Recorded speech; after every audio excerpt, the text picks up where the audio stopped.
Welcome everyone to the Interfaith Toronto video workshop. My name is Vivian and I'm in Toronto, Canada, and I am a Roman Catholic individual. So let's see how many people we have. It's pretty nice. We have 10 people in this workshop. So I'm going to play a video. So before that, because we have a little bit of time, because we have basically an hour and a half. So maybe we can just go, there's only 10 of us. Maybe we can go around and introduce ourselves a little bit, just your name, your faith tradition, and where are you joining us from today? And if you want to say one fun fact about yourself, that works as well. Thank you. So why don't we start with Diana? Yes, my name is Diana Ali de Souza, and I'm a born Roman Catholic, but I am very multi-faith now because my son-in-law is Ismaili, my daughter-in-law is Hindu, and my second son-in-law is Christian, and the work I do is really all about embracing every human on this earth. And so this is who I am. I'm part of the Toronto Area Interfaith Council, and I'm also very involved in interfaith in the community, including Crisis in Our City. Wonderful, thank you. So how about Isabel next? Unmute yourself. Hello, my name is Isabel. As you can see, I'm on Shumashlam, which means I'm in Los Angeles, California. My faith tradition is New Thought Christian, so it is both part of New Thought, which is a very interfaith approach. We draw from all of the great teachings of all the traditions. And I am also anchored in Christianity, but not the more exclusionary version of Christianity. I just understand that the teachings in the Bible speak to me, but are not privileged over other great teachings and sacred teachings. I'm happy to be here. Great. Thank you, Isabel. It's nice to have you here. And how about Reverend Earl Smith? Thank you. So I'm, as you can see, a minister with the Church of Scientology in Toronto. So I'm at home, enjoying this particular conference. It's just so great to be at and to see so many friends from NAIN over the years and also from our community in Toronto. So I've been working in interfaith actually since 1975. So it's a long time since I was a young man, and I'm still young enough, I think. There we go. We'll be presenting later on what we're doing with Interfaith and Mending Our World Together through one of our volunteer minister programs. So hope some of you will join that later on. And I'm looking forward to speaking a little bit about our video we're going to show, because I was there at the beginning with, I think, Bob, and when we decided to do a video of faith groups in Toronto, or like the buildings. So I guess that's enough for me. Okay. Hey, thank you. And Melanie's, your wife went somewhere? Melanie? Yeah, there she is. Oh my gosh, that should be. Oh, Melanie's here. Yeah, She's a techie, yeah. Melanie's also here with us. Melanie's is Reverend Earl's wife. That's right. Yeah. And without her, I might not be able to get here. To help it. Wonderful. Thank you both. Welcome. Lillian and Bob? Well, I'm Bob White, and I'm currently in Mexico City, and I am part of the Toronto Area Interfaith Group, and I've been involved in faith working with interfaith dialogue since the early 2000s. And my wife, Lily. Hello, I am a committed lay from the Christian and Roman Catholic, and it's an order of the Misioneros de la Cruz that was founded by a Mexican woman who was married also and had many children. That's Concepcion Cabrera de Almida, a fantastic woman. And so I'm a committed lay with them. And then I met Bob, and he invited me to come to, got married and went to these meetings, and I found them very interesting because God is everywhere. And our young people are leaving the churches and are forgetting about spiritual life because we have been so very hierarchical. Anyway, I'm here. Thank you. And we're in Mexico now. Thank you. Great. Thank you. Thank Yes. you for joining us. And how about Francine for a short introduction? Francine, right? Hi, I'm Francil Garin, and I'm currently in Sicily. Normally, I'm in Boulder City, Nevada, which is near Las Vegas in Southern Nevada.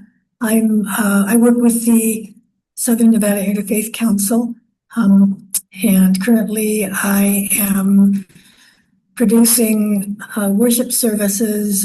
I'm a retired pastor and in a non-denominational Christian church. I'm currently doing interfaith worship services that are based loosely, and I must say loosely, after the Taizé Christian style of worship. So the services include scriptures and prayers from different religious traditions and chanting. I'm a musician, and so I offer chants. And let's see, that's probably enough about what I do.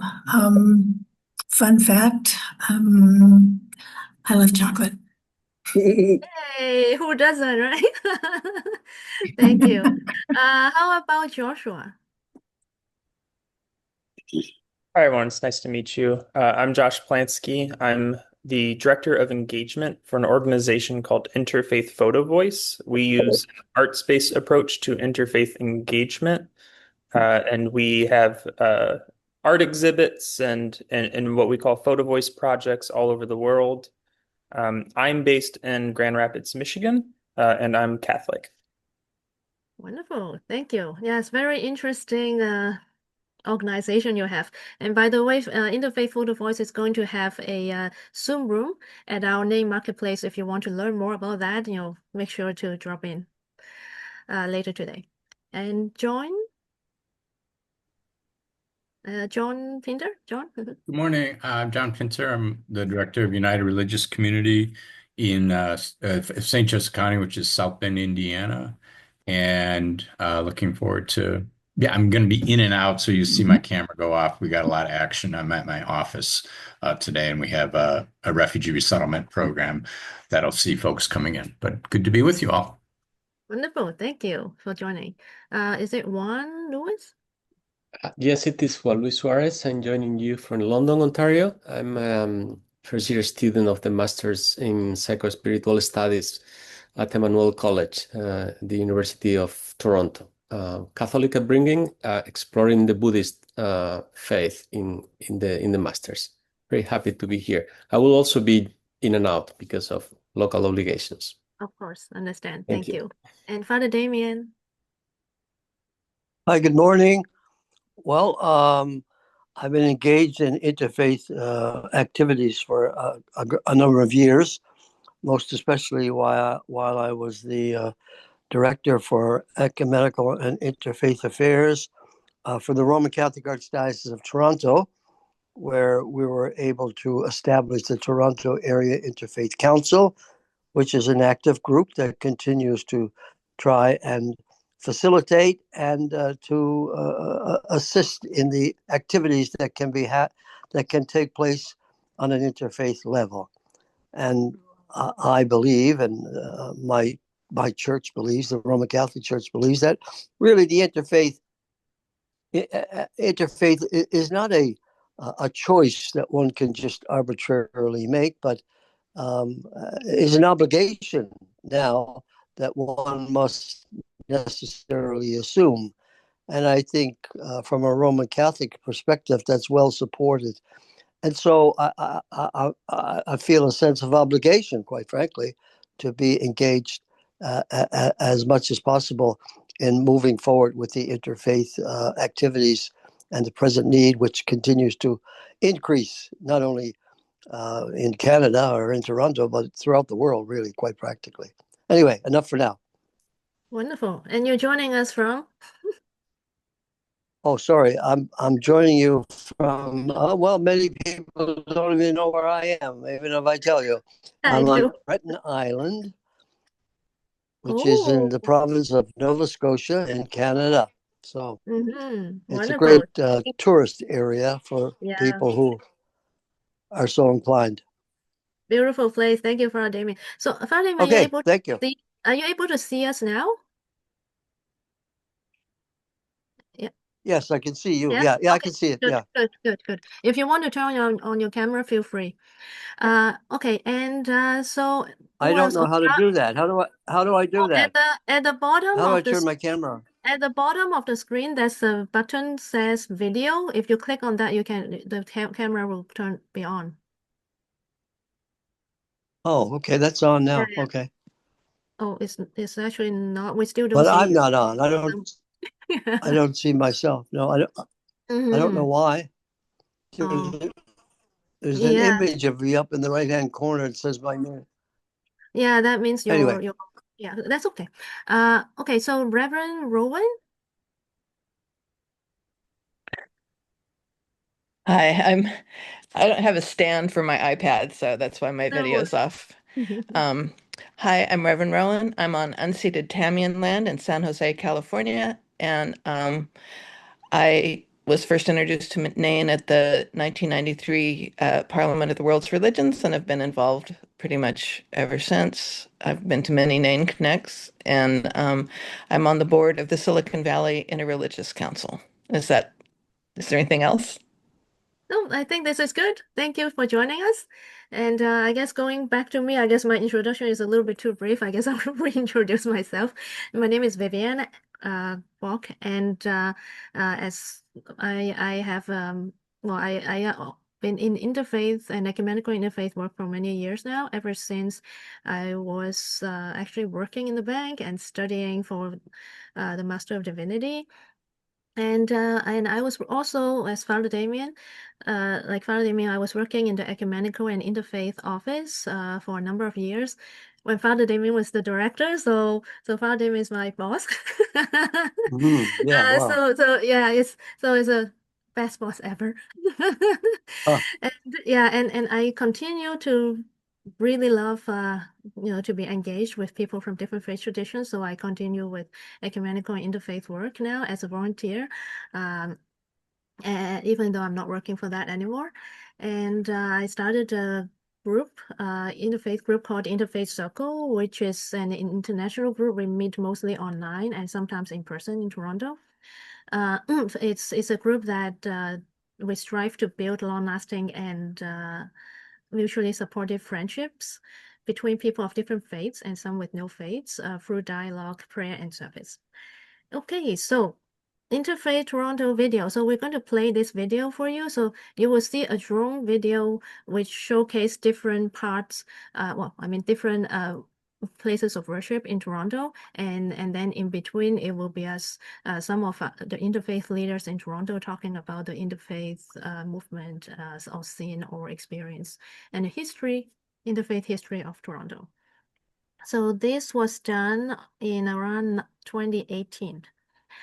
So I'm going to share screen and then share the video. I'm trying to find the right screen, share sound, right video. Okay, so can you all see my screen? Yes. Yes, okay, great. So let me see how I'm gonna make this bigger. Okay, so now we can play.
Almost 50% of the people who live in Toronto were born elsewhere. And so it makes the city handmade for interfaith interactivity, you know. We don't have to be like Paris or England or Washington or any other place. We can be ourselves. This is the gift, that we can be who we are and show another way of living. There are, on any given day, 140 different languages spoken in the city of Toronto, which is incredible. And the fact that it even works is even more incredible. So when you have good interfaith relationships, I think it's a great tribute to the city of Toronto. I'm a Buddhist, and I'm also a Christian, and because I believe in Jesus Christ. I'm a born Canadian, and I grew up throughout my life, and I'm very spiritually motivated by Jesus Christ and with Buddha.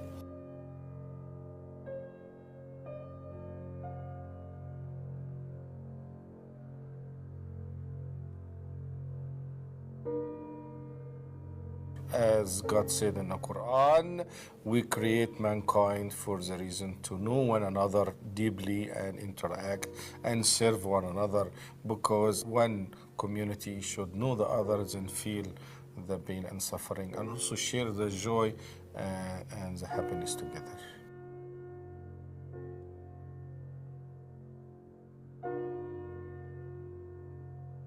We are all inspired by the same divine essence, one God, and that religions are one. And so we embrace all the religions. And so a multi-faith involvement is just a natural for the Baha'i community.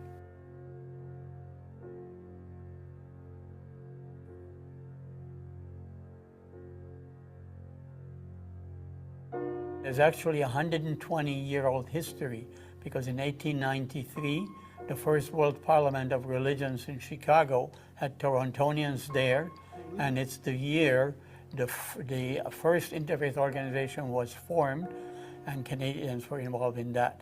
Later, in 1938, there was an interfaith rally in Toronto against the Kristallnacht program in Germany and Austria. In the 70s and 80s, there were more and more interfaith organizations activities, and in the last 20 years that I've been involved, it has really grown to a great amount. Everybody's issues are very similar, so when the discussion is taking place, it's very interesting, and we can all be part of it, a bigger community that we can serve. The great moment of opening, it was about 20 years ago, and they were celebrating the 20th anniversary of the Peace Garden. And it was working with this collection of people, and there was such a tremendous enthusiasm that we said, let's keep going. And what was born out of that was the people who wanted to no longer live over here or over there, but start working together, realizing that we've come to a point in our understanding that there are many pathways to God. I mean, there always was. We go through these periods, we're excited about each other, then we run away. And I think we're back at that. Planets are aligning, and we're listening, and not shout at each other about how right we are, but listen how we can learn from each other.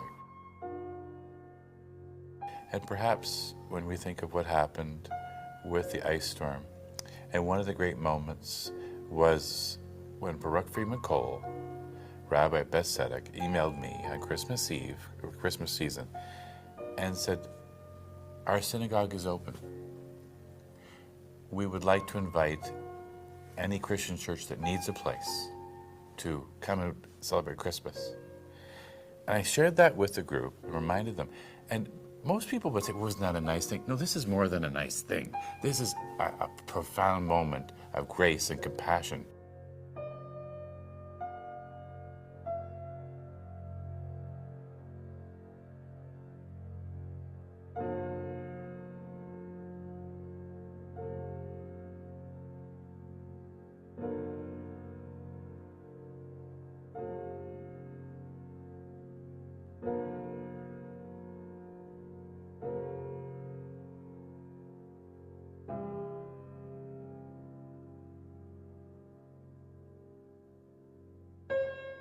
interfaith activity opens you up to listening and wanting to know more about what other people's values are, and therefore it necessarily requires you to examine your own. And I think in that regard, it draws you deeper into your own faith commitment. You know, Interfaith is an interesting vehicle. I mean, it brings together a bunch of people that you would normally think, because of different values, might be bitterly opposed to working together. But you get them all in the room together, and their main goal is to bless mankind.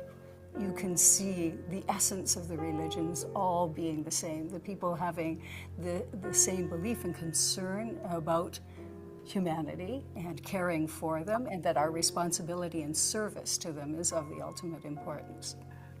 Over the last few years, we have really tried very hard to see how we can all work together, and that is the beauty of Toronto. We are a beacon, we are a role model, we are the shining example that yes, people of different faiths can get along, we can make this thing work, we don't have a choice in the matter now, increasingly we really have to find common ground, and I think Toronto is the yardstick now that all other countries and cities should be inspired by, should be measured by, and should be, should follow our footsteps.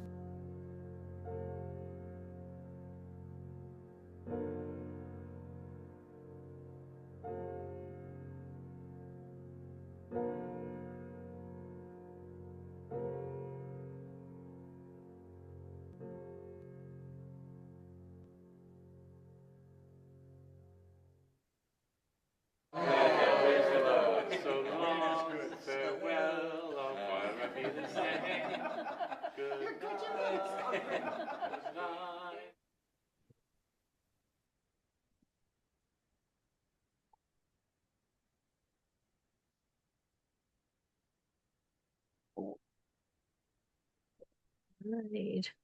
So actually, this is done in 2015. I thought it was 18.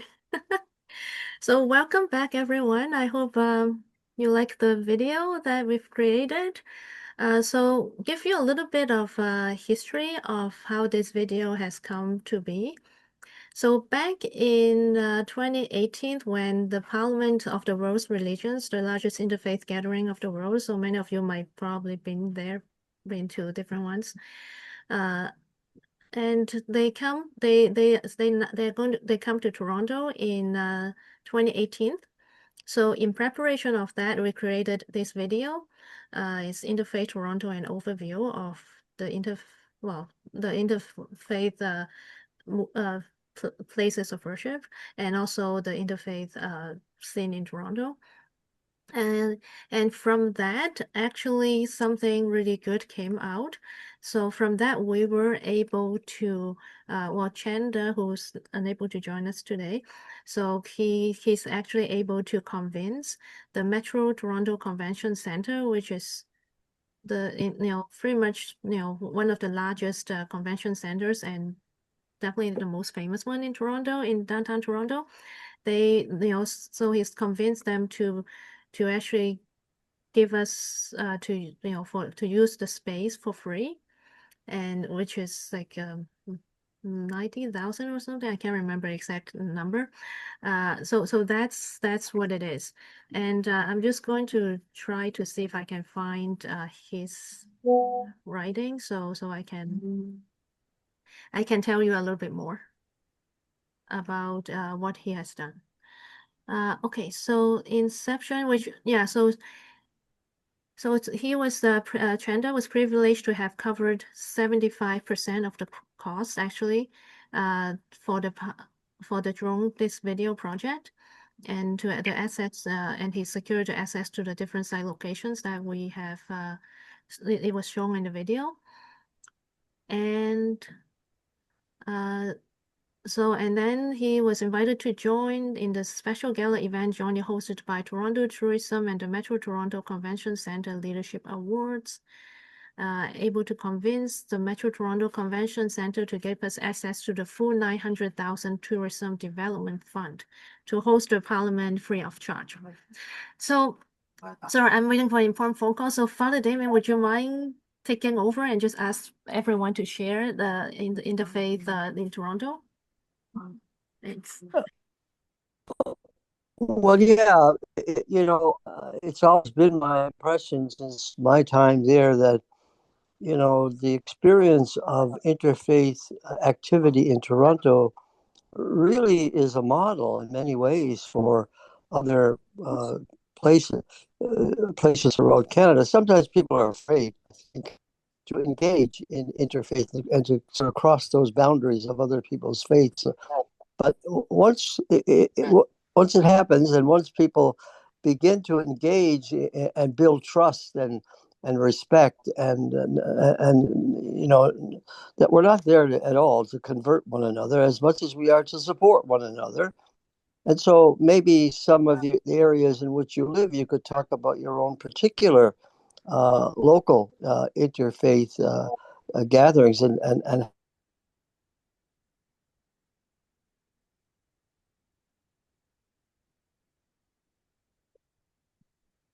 we'll open it up people to volunteer to just say something briefly locally about your experience.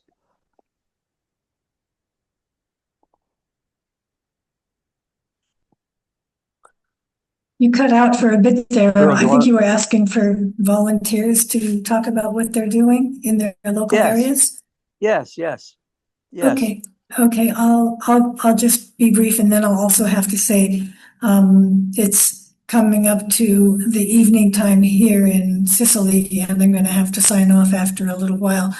In Southern Nevada, the Interfaith Council of Southern Nevada holds a number of forums every year. In the fall, we have 4 different forums where we have individuals from 4 or 5 different faith traditions in a panel speaking on what a specific topic that is pre-chosen. And so those will be coming up in October, 4 Sundays in October and up to November.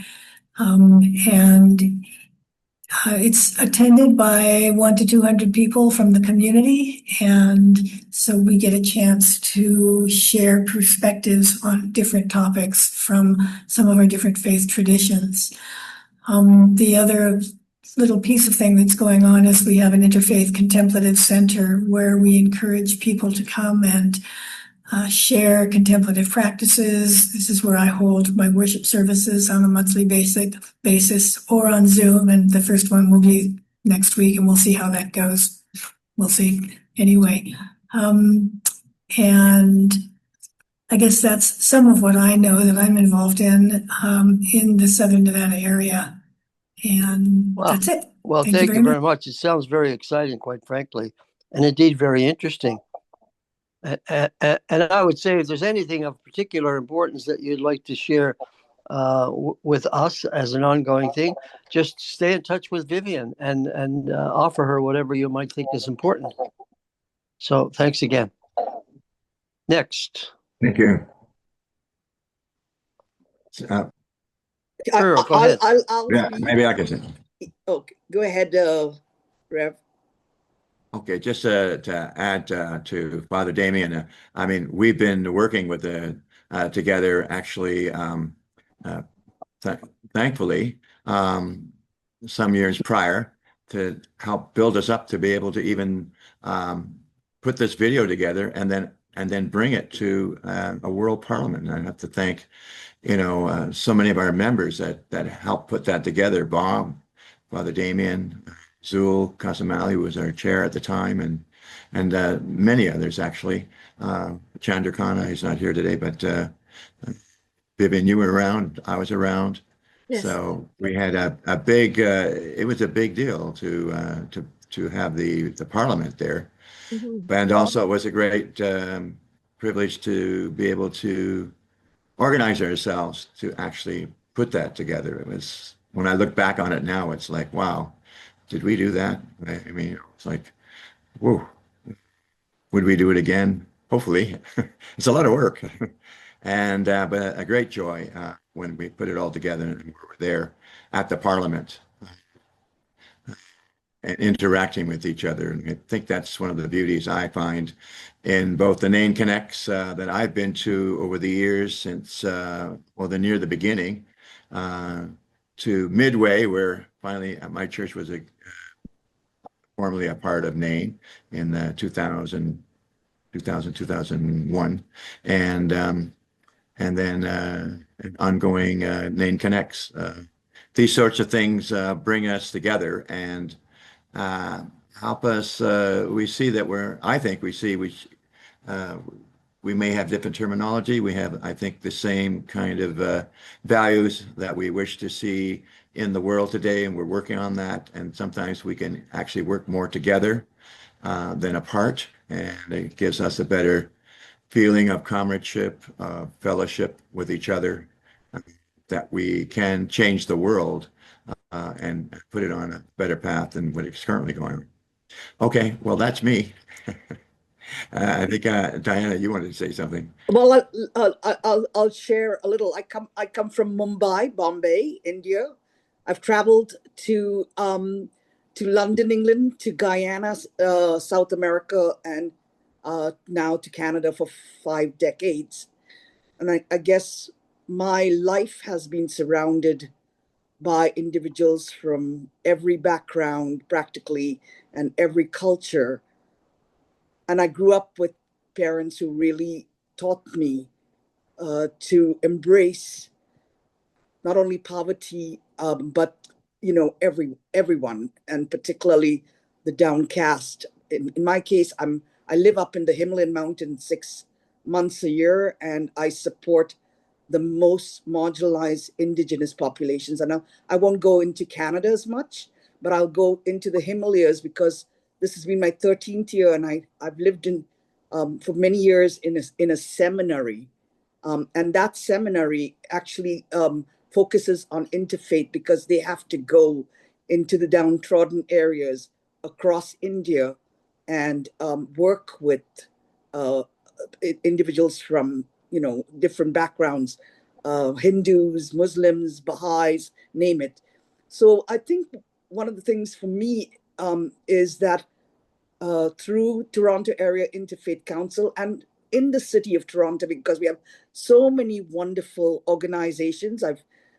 Father Earl and Father Damien and I were recently in a group called Faith in the City, and then Father Earl and I went in the evening to another 25th anniversary called Faith in the Common Good, and the list goes on. So as Reverend Earl says, we're here to really, I wouldn't say embrace, but to understand, to be aware, to show our Christian spirit, in my case, a Roman Catholic, that we really are all God's children. So I leave it to that messaging to say that I am in awe with the Toronto Area Interfaith Council. I worked on poverty reduction and actually was working on a summit on poverty eradication for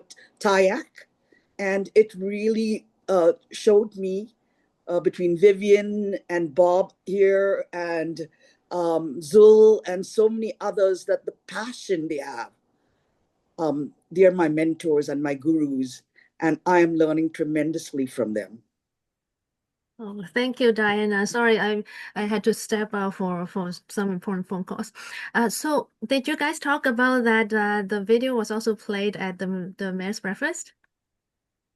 No, we missed that one. We had a mayor's breakfast, yes. Yeah, so last year in November, we had a interfaith breakfast with the mayor of Toronto, and we had about, because of space limitations, we actually can invite a lot more. We had about 80 people joined us from different leaders from different faith communities, and at that breakfast, it's a chance for the mayor to meet the faith community leaders, as well as a beginning to see how we can collaborate and with the city. So at that breakfast, we actually played this video as well. Yeah. Yeah. And Father Damien actually got a recognition award at that breakfast too, for his many years of interfaith leadership in Toronto. Yeah. Okay, so who else hasn't speak? name address. I can speak up. Great. Ethan. Hi, my name is Ethan Katir. I'm the National Programs Director for the Hindu American Foundation. And we are a national advocacy group, been around for 23 years now in the United States. One of our recent accomplishments is having Diwali, the Festival of Lights, celebrated as a state holiday in Florida starting this year. So we do things like that. I see most of you are from Toronto. I live in California, but my mother was born at 77 Elm Avenue in downtown Toronto, and her grandfather owned Simpson's department store, which is Oh, wow. Nice. Wow, yeah. Yeah, we're familiar with M Street. Oh, terrific. Yes, Yeah, that's the yeah, yeah. successor. I used to go to the church, the Chinese church close to there. Ah, fantastic. Well, Yeah. great. Well, thank you for welcoming me into this group, and look forward to participating. I'm in California, part of the Interfaith Council of Presidio, which is a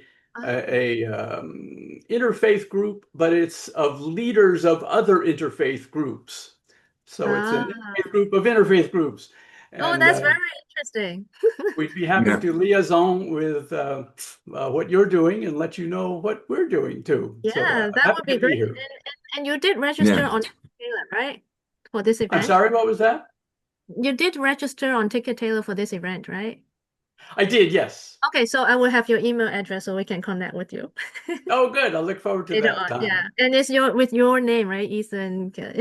It is, yes. I didn't register under any pseudonyms. So we can find you. Yes, Great. yes. Thank you. So, Father Damien, where are we at in the sharing? Well, I left it open to allow people just to spontaneously come forward. So I don't know how many are left. Thank you, thank you. Let's see, anyone? Yes, John?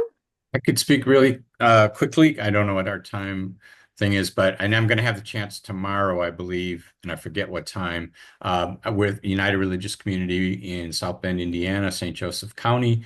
Most people, we market ourselves as the center of the known universe, which is baloney, of course. But we are a smallish city, and our organization's been around for 50 plus years. We are truly interfaith in terms of the different congregations here. We also collaborate a lot with a still new statewide entity, Indiana Multi-Faith Network, trying to spread this kind of work around the state of Indiana, and then with Religions for Peace USA and a few other groups. Well, the reason I'm sitting in part was I was part of the planning committee for what was originally going to be sort of a yin and yang of NAIN Connect in Nova Scotia in August of this past year that had to get postponed or simply pushed away. We still have some hope of offering an in person,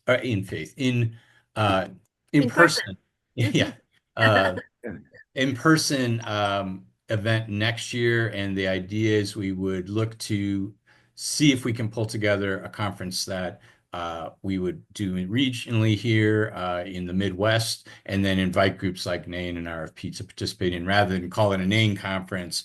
And then, it's sort of flipping the script a little bit. But the idea to put something together probably in late August, if we think people will come, and then open it up to the NAINs of the world to say, take advantage of the fact that we're trying to gather folks here with the idea that it's the 250th anniversary of the Declaration of Independence, and religious freedom is an important part of that discussion. So, So you don't, so you're saying that you're not doing it as a NAIN Connect, but we would offer it to be used as the NAIN Connect, assuming we can pull together the impetus for it. It's kind of a chicken and egg thing. If we sort of wait and say, will NAIN pull something together, that we are in charge of, and then offer it, versus can we pull together a group of folks that would like to get together and talk about this and then offer it. So it's a little different modality.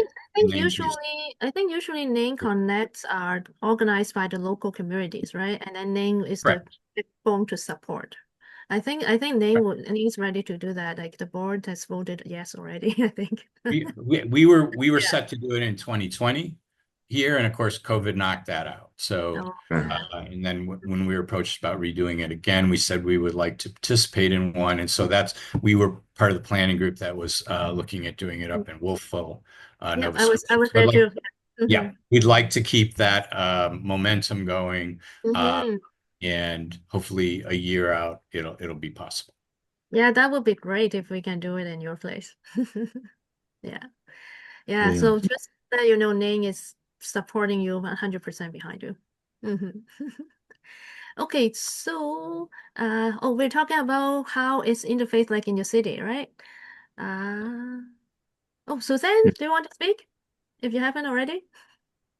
Ask Bob. I think Bob is there, Bob, isn't he? yes. Hello, Bob and Lydia. Yes, and You tell them. Lily wanted to speak because I think Of she's course. getting Mexican on the air right now. So, but I just kept thinking about what's going on, the horrors of war today. I got involved in the early 2000s because of war. I was a member of Development and Peace, and one of the facilitators was talking with some, maybe asked the question, how can I prevent war? And I'm an engineer consultant, training consultant on sustainable development around the world. So he said, get a group of people together of different faiths and engage in dialogue. I did some research, and the Scarborough Foreign Missions had a great package and developed an agenda that said we will seek to understand, not to be understood. And I got a group of people of different faith together, and we met one time and we realized we knew nothing about each other's faith. So I started going to different congregations. So the Muslim guy would take me to his mosque, the Hindu guy to his temple, the Jewish guy to his synagogue. And then I heard about Father Damien and what he was doing, and I called him and joined him in the start of the Toronto Interfaith Council. But anyway, Lily wants to talk because she's the only Mexican on the air. Lily, tell them about Interfaith in Mexico. Oh my dear. I'm glad he spoke because I was going to say that he's the secretary and has been the secretary of the Interfaith Council in Toronto, and he's done many things. And well, I've been attending the meetings, and in the last meeting, I was invited to join the Interfaith Council in Toronto. And I want to say two things. The first thing is when I retired from teacher, being a university teacher for 50 years, that same year, the consul in Toronto, the Mexican consul in Toronto, said to me I had to do more things and I had to go and work with the migrants. The Mexican, it's not a migrant program, it's a temporary workers program, which is very interesting and very good, established between Mexico and Canada. So we work there, Bob and I work there. It's in Niagara, it's in St. Albans Hub, which is an Anglican church, and they receive 1,000 Mexicans when there are like more than 70 in Ontario. 70,000 Mexicans go and spend some time there. That's what I want to say about the Toronto Interfaith Council now. We're going to have to work or deal with these migration programs, nomadic programs, exiles, all these that is changed the world, right?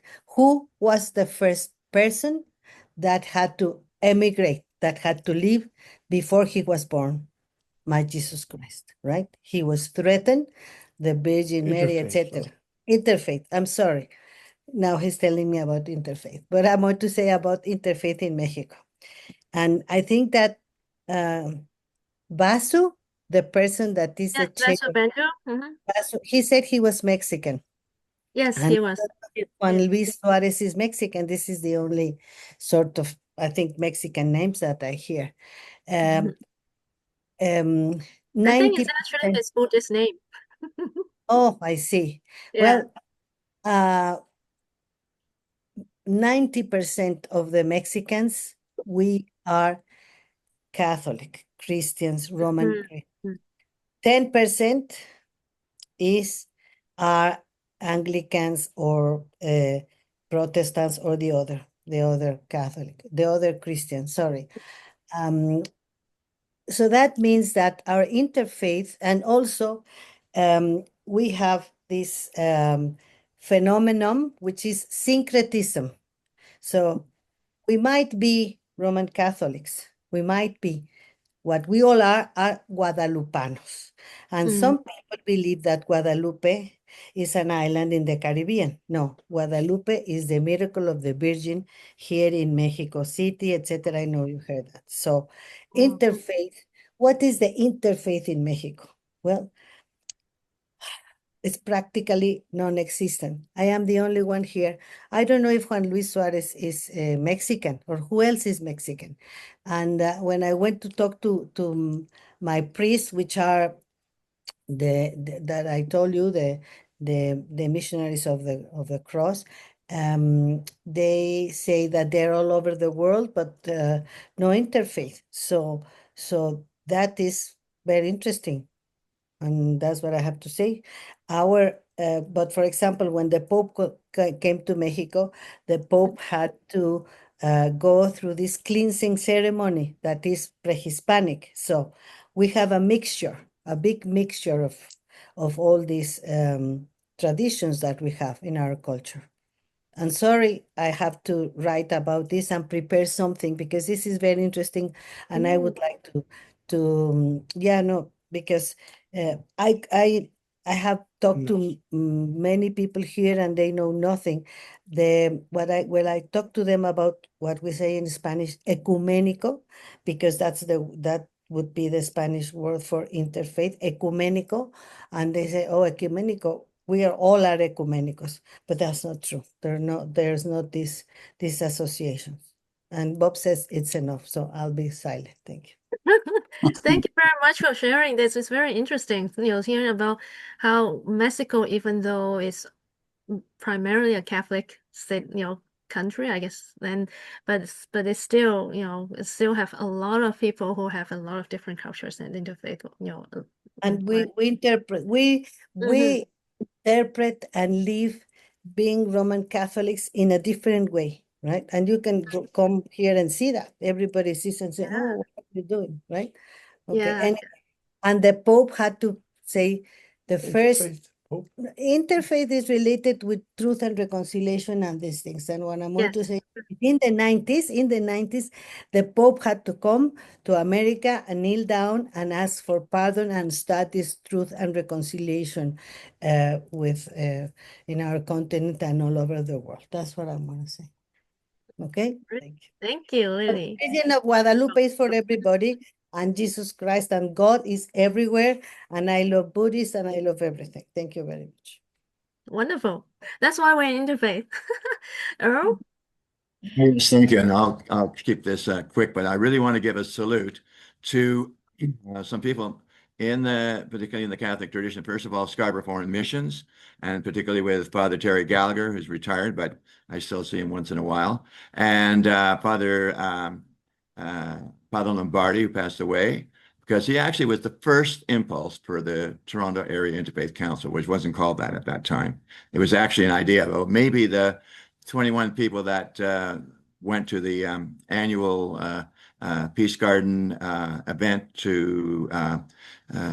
for the observance of Hiroshima and Nagasaki. We had 21, and we all looked at each other and said, we should work together more. And that was then passed on to Father Damien, who really brought it together. And so we're kind of here we are today, and we still got lots of work to do and lots of hope. And Lily, we're just still beginning. We got things going, but we have a lot more to do, I think. And I look forward to that. I think we have a great chance to make more inroads into our society and to be better friends with each other. Okay. Yeah, and I'm happy that we continue the Toronto Area Interfaith Council continue to, persistently to find ways to connect with the mayor's office to see how we can support them as advisory for faith community, right? Exactly. Faith communities, yeah. And I guess I wanted to share a little bit about the interfaith scene in both Toronto and Hong Kong, where I originally from. I guess in Toronto, I think we all shared about how we're lucky to be in Toronto doing Interfaith because it's such a multicultural city, and we have faith traditions from all over the place, really, and people are mostly open-minded, when we do Interfaith, and we're accepted as being who we are, which is great. But in Hong Kong, it's a very different city, and we don't really have a majority religion in Hong Kong, because most people just have no faith. That's ancestral worship. That's different from faith. That's more of a culture that people would burn incense for and pray to their ancestors to bless them or keep them safe, and to help them to get what they want, that kind of thing. But that's not really faith. So if we have to say the largest population, like religious-wise, in Hong Kong would be Buddhist, I believe, Buddhism. And then we do also have a lot of Roman Catholics, not as big of a population, but the Roman Catholics there are actually, most of them are actually quite devoted and committed as well, which is good. So in Hong Kong, we usually do not talk about faith because it's such a secular world, and if they talk about it, people would find no interest. But in churches, like we still talk about our faith in church, obviously, but like it's kind of like just within the church, like we don't have a lot of interfaith activities. That's why when I come to Toronto, I'm so happy and open my eyes, so we can actually do interfaith work. Oh, Francine. Oh, thank you, Francine, is signing off. Thank you for joining us. Yeah, so we will have later on we'll have a NAIN Connections, a session called NAIN Connections. I think it's tomorrow. One time today or one time tomorrow too, I think. So that's a chance for us to have just an open dialogue with everyone we want. So we go into I think like different Zoom rooms. You can just run around the rooms and talk to people and connect. So take advantage of that to meet friends and to make connections, share contact information with each other and whatnot. Oh, Ethan, interesting. 100,000 Hindus in Hong Kong. Yes, I think there's a lot of Hindus as well. 1.3% of the population. Yeah, I know. Not that many. I think Not we're many. up to 7 million now, right? That's right. So small percent. Well, they say 7 million, but I think it's actually more than that because the government doesn't want you to have more than that number, then you can become independent. Oh, interesting. I think it's the Chinese government won't let you say more than that. And now, excuse me. Sorry, Damien?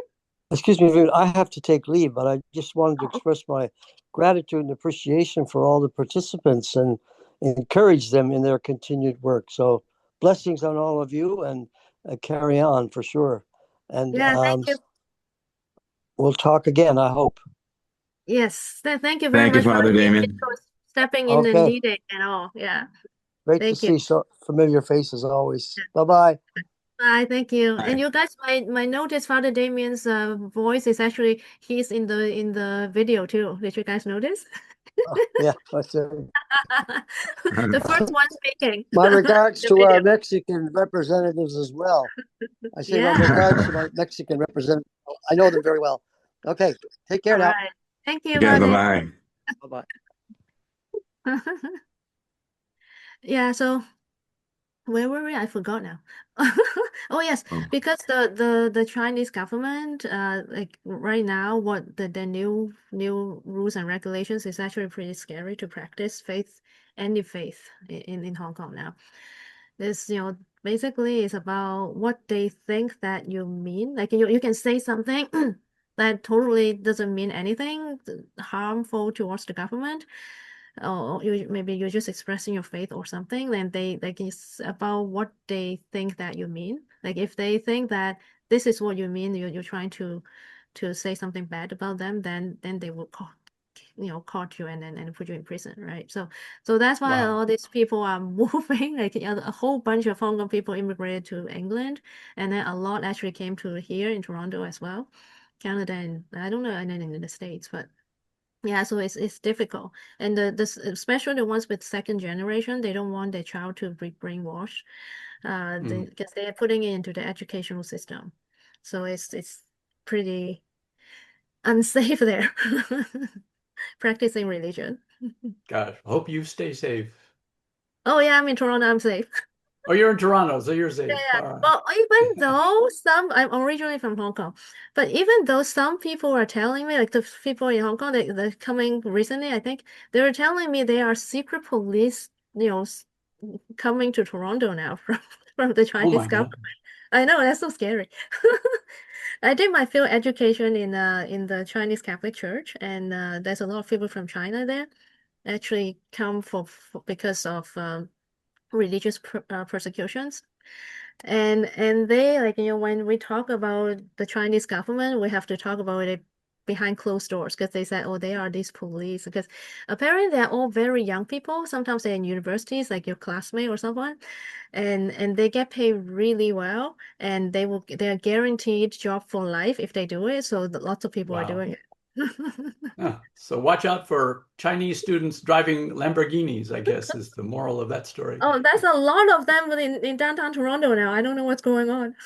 But it could also be, some of them are the government officials in China who actually, have a lot of money. We know how they get it. Yeah. Yes, Earl?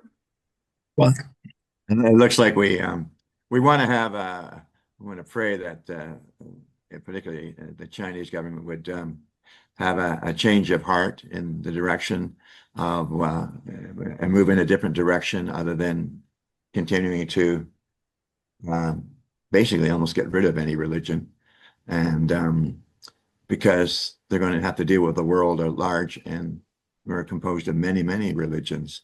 So without saying too much, I can think of other stories, but that's not the point. I think the point is we, as a faith community, as interfaith community, our job would be to point both to the government and other governments in the world to work together and to recognize that there are faiths that spirituality is important, and so respect that. So we have some work to do there, that's for sure. And I want to say, since I forgot that we're going on for another. I thought it was over, but we have actually another. Oh, we have 90 minutes. I know. So if I may say quickly, so we're going to go, I think, into a chat after this, and I am going to show a video of what is happening in South Africa, and this is one of the your workshop. Christian minister, and is using what we call the volunteer minister tools for life, which is part of our program, which we're going to talk about in our next one, the next forum. Yes, it's But at I wanted to bring 1 that o'clock first workshop. because it's an incredible story for me, because I just happened to see it today, and you'll see how we're working together. So, and how people can take sometimes information from other religious groups and make it their own and utilize it for themselves. Because I think my founder L. Ron Hubbard has said, you can offer that information. Sometimes you got to let people give them time to look at it, figure out how that works within their own framework of understanding, and that they've already built up a framework of how things should be and so forth. So if they have new ideas, sometimes that can be good, but they may take a little time to get it how they can organize it within themselves to make it go. And anyways, this is very exciting, by the way, in South Africa. It's so different from here in Toronto. Yeah, So, and this one is it's going to be in our second round of workshop today at 1 p.m. And the title of the workshop is Volunteer Ministers Program, Scientology and Interfaith Community Relief. So if you're interested in that one, when Vasu Van do call out who's interested, you can raise your hand or just join it yourself, like clicking the little join button beside the name of the workshop. Okay, so Reverend Rowan? Oh, that's great. And we have a little workshop questions on a couple of things we're going to share, and then we're going to ask questions about how we might deal with some of the information that they see and how that fits with them. That's going to be fun. That's going to be Great. fun. Wonderful. Yeah. Thank you. I believe Reverend Rowan has a question or something want to share. I'm sorry, I can't get my face in the thing, so That's I'm okay. not I love the I'm not gonna dove. try video. Yeah, I'm on an iPad. Oh, now you're a different different Um, picture. so at least you know there's a picture of me in this one, and this is me at our Interfaith homeless memorial, which of course we do on December 21st, the National Homeless Memorial Day. And when I was in Toronto for the Parliament, I was so moved. I don't remember what the church was, but it's the one Holy we saw Trinity. in the video with Holy the big Trinity Anglican Church. yeah, and they have a service every month because there's so many people in Toronto who die on the streets, and I was so moved by that. I mean, we have a homeless population of about 6,000, and we lose about 250 people on the streets every year. Wow. And so we come where together. Oh, sorry, San Jose, California. Okay. The Silicon Valley Interreligious Council. And yes, so, but anyway, I just wanted to say that I was so moved in Toronto to see that you have a monthly interfaith memorial at Holy Trinity or whatever it was, that there was, you know, a bulletin board outside with the people that you'd lost this month. And we don't have any, we don't have a central area the way Toronto does. We're not that kind of city, you know, we're Silicon Valley, lots of little neighborhoods and stuff. But I just wanted to say that visiting Toronto and seeing the interfaith community there at the Parliament was very wonderful and moving. It was fun. It was. I think I actually, with the 7 days of Parliament, I lost 5 pounds. Yeah, I've been to all of the modern Watch it all, parliaments. running around from South Building to North Building in the convention center to go to different workshops. Did you see the amazing goddess parade? We had everybody singing and dancing throughout the whole convention center. I know of that one, but I think I seen some of that. Yeah, that was fun. Yeah, it was very fun. Yeah. Just to give you guys a background who are not in Toronto. So in Toronto, there's a large homeless population in downtown Toronto, and Holy Trinity Anglican Church is in the middle of downtown Toronto, the commercial district actually. And outside of it, it has a labyrinth as well as like a little board, like a plaque. What do you call that? Or I don't know. Like it lists. It's a labyrinth, and it's like a little design where you can walk. That board, like what do you call that? The homeless memorial. So we call it the homeless memorial. Yeah. So basically, it's like a little board monument thing that stand up, and it has names of the homeless people who passed away. And when you look at it closely, you see a lot of them. It says John Doe, Jane Doe, like, you know, people actually we don't even know their names, right? Yeah. And it's actually very sad, but you know, but we have a large population like that. That's why we do memorial services for them. Right. Yeah, the Parliament was a lot of fun. I meet a lot of people. I still have a whole box of cards. I haven't connected with them. They probably all forgot about who is this person. So Isabel, did you share or would you like to share?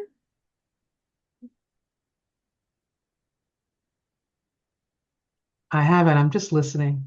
This is Oh, okay. great. And having great memories about parliaments that I've been to, Toronto and others as well.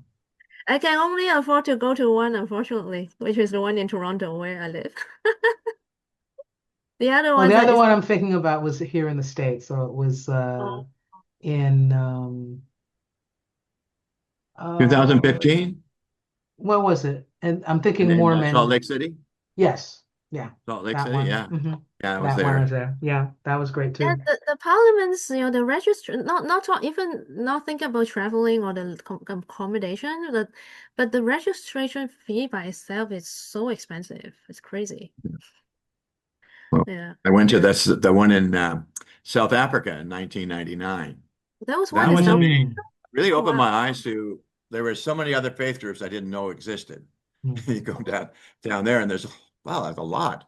And so it was just I came back to Toronto, and the next day somebody was calling me to wanting to join the Horizon Interfaith Council, which I was chairing at the time, and they were and I met the larger group in South Africa at that time. I was like, wow, The look at a small world. Yeah. Horizon Interfaith, is that the one in North York? The Horizon Interfaith is the Communications Media Council. That was one with where we worked with Rogers Television to provide television programming for faith groups in Toronto. And so we got a slot for each religious group got time to air, and as the council was there to provide help and assistance and to divide the time equally and fairly to everyone. And we actually did a lot of work initially to get to know one another, because if we didn't do that, it would be harder for us to work together, because you're talking back, this is 78 and 79, 80. We're just starting to work more closely with each other. Don't forget, it was in the 50s and the 60s, and where Protestants on one side, Catholics on the other, and I don't know, there's a few other groups in between, and gradually that sort of got lost, and thank goodness. And so the Horizon Interfaith Council, does it have like a geographical location as well, or just well, it's in Toronto, but not anymore. We had to unfortunately fold because Rogers no longer in 2018 stopped doing it because they I think they were giving the money to somewhere else, and so cable and that whole thing was going we're drifting off to other forms of communication, and so it was a loss. It was a sad thing for many of us who were with it for 40 years, like myself and a few others. Yeah. So I'm circling back a little bit. So did you guys like the video? Oh, and this one here? Our Yeah. video of, The one that we played, the Toronto Interfaith Toronto video. Yes, it was wonderful. I mean, what we were talking about it, that's how we could do it. We couldn't get every place, and didn't get our church in there, but that's okay because it was boarded up. We're just about, we hope to go into construction. We can't really put it in there because of all the construction, right? Yeah, that's right. So, but we look forward to a nicer future, not too long, and to doing more. I mean, we'll be better set up once we have our actual church facility back. So, okay. So anyway. Rowan's asking, is a video online? Is online. I have to find the link. I'll share with you in the chat in a moment. So someone was saying something, trying to speak. Is someone trying to speak? No? Yeah, so the video is actually on YouTube. And this is the link in the chat to the video. Oh, okay. Oh, yes. Okay. Yeah. Oh, thank you, John Lewis, for joining us. So we have 20 minutes left in our session. Yeah, Vestu just gave us a heads up. Did you see on that on screen? Oh, Vestu Bandu. Where? Okay. Yeah, his name is actually Vestu Bandu. His first name. Yeah. All right. So Joshua, are you still here with us? Yeah, I'm still here. All right. So how did you find the video? It was interesting. Yeah. Did you like the different places of worship? Yeah, it was nice seeing a little bit more of Toronto too. Yeah. Have you been to Toronto? I was actually there 2 weeks ago. Oh, really? Oh, you just you just went back to the States? Yeah, I'm based in Grand Rapids, and Interfaith is my day job, but I'm also a Nice. film critic. So I was in Toronto for the film festival. Oh, film critic. Oh, fantastic. Oh, wonderful. Yeah, You were there for so TIFF. Yeah, I was there for TIFF. So I was only in that little, the downtown where all the theaters are and oh whatnot. yeah. Well, I didn't have time for TIFF this year, but so what was memorable about perhaps your time at the TIFF? Is there a memorable time there? Actually, maybe the favorite thing I saw had a interfaith moment at the climax. It was the restoration of the Bollywood classic Sholay.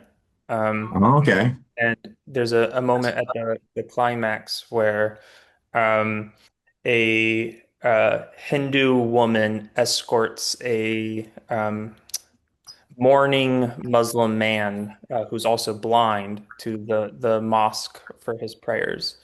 Oh, Because wow. the person he's mourning can't take him. The person passed away, so the Hindu woman's the person that takes them to the mosque instead. And it's a powerful moment, especially for 1970s Film. Hollywood. So would recommend it.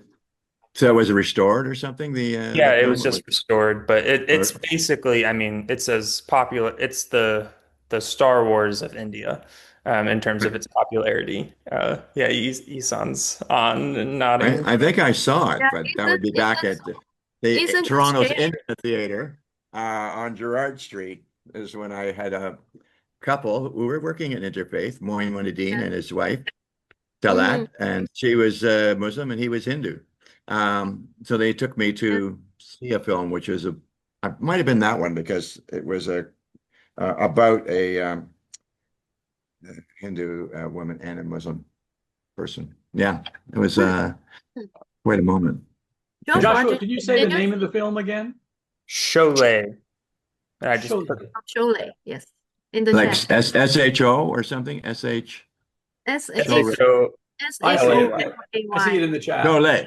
The Sholay. chat. Yeah. And Ethan shared a film link, right? Yes, there's a new movie about Hinduism in America called Chiquita that just came out. It's on Amazon Prime now, if you're interested. It's a fun flick. Sure. Did you put the name in the chat? Type the name in there. I did, Type yes. The, Oh, okay. the name of the film.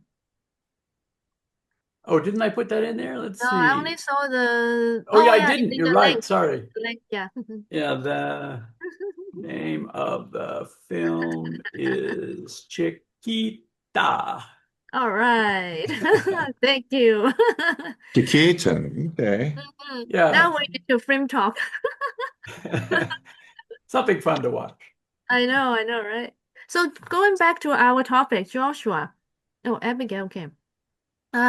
Joshua, how is the interfaith scene in your world looks like? Well, it's a bit interesting because even though I'm based in Grand Rapids, I'd say that most of the work that my organization does isn't necessarily based here. Like I think I don't think it's an exaggeration to say that we've probably done more projects in the Arabian Peninsula than we have in the state of Michigan. It's probably getting close. Yeah. And of course, things are a bit different right now in the United States for doing interfaith work than they have been in previous years. Are they very open to interfaith work? The United States? It's in need of it. I think. And there's definitely some people that are open to it, but there are more barriers to doing it, I think, than there have ever been since I've been doing it.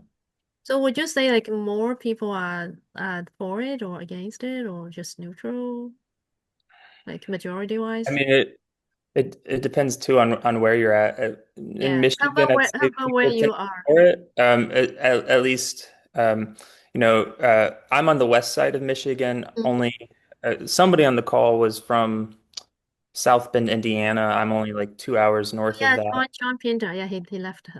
Yeah, so I'm a little bit north of John, but on the east side of the state, we have Dearborn.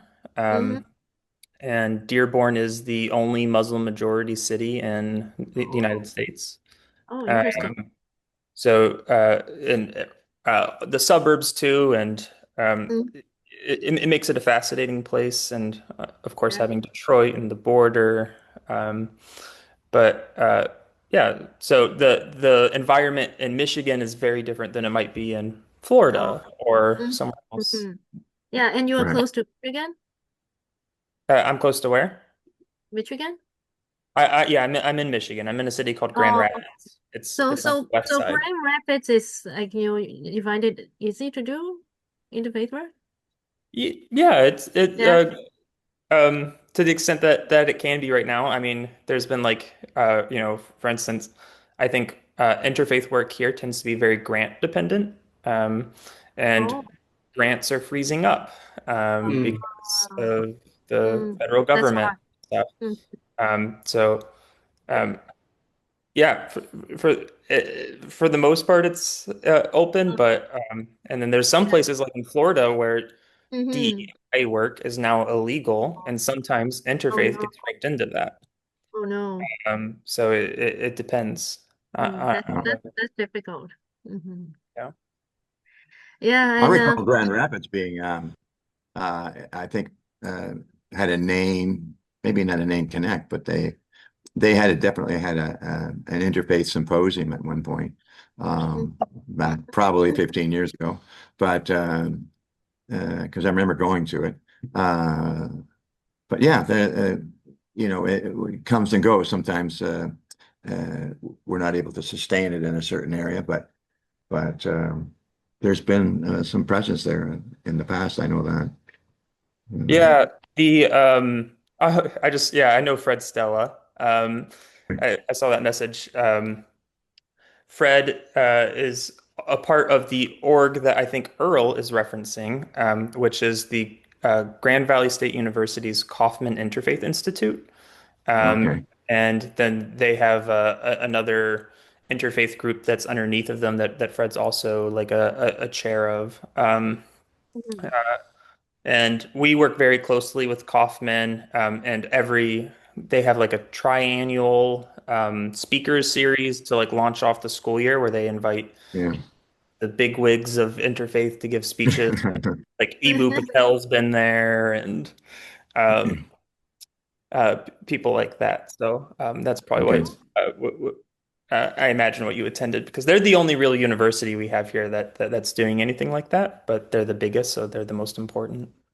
Yeah, that's what I find sometimes, like internationally wise, sometimes I find the interfaith world is very big, but sometimes it's very small because everyone seems to know everyone. Right. But then there's all these people you don't know who join events. Well, luckily, like the Interfaith Circle, the group that I founded and run, like we have zero 19-minute remaining. Okay, good. So we have a zero budget because we just don't have money. So we managed to be able to stay alive, with just events that like either online and borrow someone's Zoom account, or in-person events where we have connections, we can use someone's place for free. So it's not easy, but it's possible. Yeah. All right. So anyone else Oh, Pat, you joined us. Yeah, I did. Oh, it's Sorry, good I to couldn't see get you. on sooner. Oh, I haven't seen you in years. How are you doing? You look good. Oh, thanks. Thanks. I always knew you were my friend. Me too, me too. Meet my director. Yes. Yes, I'm very lucky because Earl does all the heavy lifting when it comes to interfaith. So I'm very lucky that way. And I'm really proud of all the work that he does and all of the friendships that he has created. It's quite spectacular. Oh yeah, Earl is the interfaith guru. He is. He is. Any interfaith, you'll see him there. That's right. Yeah, I think you're We'll see how more that goes. connected than me. Yeah, so Anyway. Pat, have you seen our video before? We finished playing it already. I have. Unfortunately, I couldn't get I was tied up on something, so I couldn't get on soon enough to see it again, but Oh, I no have worries. seen it. I shared the link of the video in the chat. Oh, wonderful. Wonderful. Yeah, just save the chat and you'll be able to get it later. Oh, that's awesome. Thank you so much. No problem. So what's your Vivian, sorry, can yes? I add Diana? something about Reverend Smith, by the way, talking about Sure. Church of Scientology? Of course. He's one of my dearest friends. I can't tell you how much he means to me. And I've always people have always had this narrow-mindedness of the Church of Scientology in a sense, but Reverend Earl has actually changed our perception to really think that we are all in it together, and we're all in it with God, and we're all in it in a sense to learn, to love, and to bring peace in this world. So I want to applaud him, because I just met him a couple of days ago. We had a coffee and we got to learn about each other. We actually did something called the Hiroshima Nagasaki exhibit, or not we, but Earl in another group. And through that group, we met a Nobel Peace Prize winner, plus my medical student, because I used to manage the University of Toronto Medical School. So I was so fortunate to meet a past grad who actually began the work on nuclear disarmament. And Earl, I want to speak about the Church of Scientology more than any other, because we've had narrow-minded views, and I want to say that he has glorified the interpretations and perceptions of this amazing religion in a sense. So kudos, Earl. Thank you, Diana. You're such a wonderful being, a soul, and I'm so glad that you're my friend and I'm your friend. Okay. And we're going to work together more. Absolutely. Okay. So. Okay, great. Thank you. And yeah, I totally resonates with you, Diana. You know, Earl has been such a good friend in Cat as well. You know, such a good interfaith friends we have from the Church of Scientology. I know it's very, I don't know. I always feel very sad when people talk about, oh, Scientology. Oh, I don't want to go. It's like, what is that? Like, you know, and it just doesn't do you guys justice, I think. And like, you know, and I always tell them, like, the people I met, you know, in the Church of Scientology is not like that, you know. Like it's the Exactly. opposite, you know. And like you should just, you know, have an open mind and be at least give it a chance, you know, and to meet the people, you know. Yeah, you don't have to Right. agree with the faith, you know, because we all have different beliefs, and they will, you know, we all respect each other's beliefs, you know, and values. So why avoid, right? Exactly. And I learned from every one of you. Yeah. It's amazing. Because something that can be particularly taught, but it has to be experienced and interchanged with all of us. And Yeah. we're blessed to be working together, even be on this program, to share a little bit about ourselves and what we do. And so I get a better picture of humanity, of the people that are working to help this world get along better. And I'm very blessed to be here with you today. So thank you so much.